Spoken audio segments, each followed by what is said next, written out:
మనం ఎక్కడెక్కడో ఏయో అద్భుతాలు ఉన్నాయని చెప్పి దేశం ప్రపంచం అంతా తిరుగుతూ ఉంటాం. కానీ మన రాష్ట్రంలోనే ప్రపంచ స్థాయి అద్భుతాలు ఎన్నో ఉన్నాయి. వాటిలో ఒకటి యాగంటిలోని ఆకాశదీపం. యాగంటి ఆలయం వెనుక భాగంలో పంచభూత శిఖరాలు అనే 5 ఉంటాయి. ఈ 5 శిఖరాలు కూడా మీరు వీడియోలో చూస్తున్నట్టు చేతి వేళ్ల వలె సన్నగా పొడవుగా భూమిలో నుంచి ఉద్భవించినట్లుగా మనకు కనిపిస్తాయి. ఈ పంచభూత శిఖరాలను జాగ్రత్తగా చూడండి.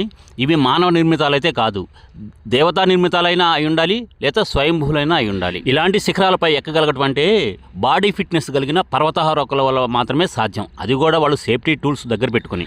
కానీ పప్పు నెయ్యి కూరగాయలు తింటూ రోజు స్వామివారి పూజ చేసుకుంటూ బాడీ ఫిట్నెస్ లేకుండా కాస్తంత బొజ్జ, కొద్ది దూరం నడిసే ఆయాసం, అలాంటి పూజారి స్వాములు వందలాది సంవత్సరాల నుంచి తరతరాలుగా తమ వారసత్వంగా ఈ 5 శిఖరాల్లో పెద్ద శిఖరమైన అగ్ని శిఖరంపై ఎక్కి సేఫ్టీ టూల్స్ ఏమి లేకపోగా చేతిలో ఒక సంచి, దాంట్లో నూనె, ఒత్తులు, అగ్గిపెట్టె, అది వీపుకు తగిలించుకునే హ్యాండ్ బ్యాగ్ కాదు, వైరు సంచి చేతిలో, నడుము గోచి. అసలు ఇలాంటి అద్భుతం, అలాంటి స్వామి ఆ పైకెక్కి ఆ ఆకాశ దీపాన్ని వెలిగిస్తుంటే అసలు చూడాలండి. ఆ పూజారి స్వామి కుర్రవాడ అంటే అది కూడా కాదు, పెద్ద వయసు అండి.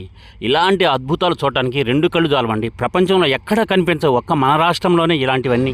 కార్తీక మాసంలో 30 రోజులు ప్రతిరోజు వెలిగిస్తారండి. నేను ఆఖరి సోమవారం ఈ వీడియో తీశాను. ఈ ఆకాశ దీపం వెలిగించిన 24 గంటల సేపు కొండెక్కదు.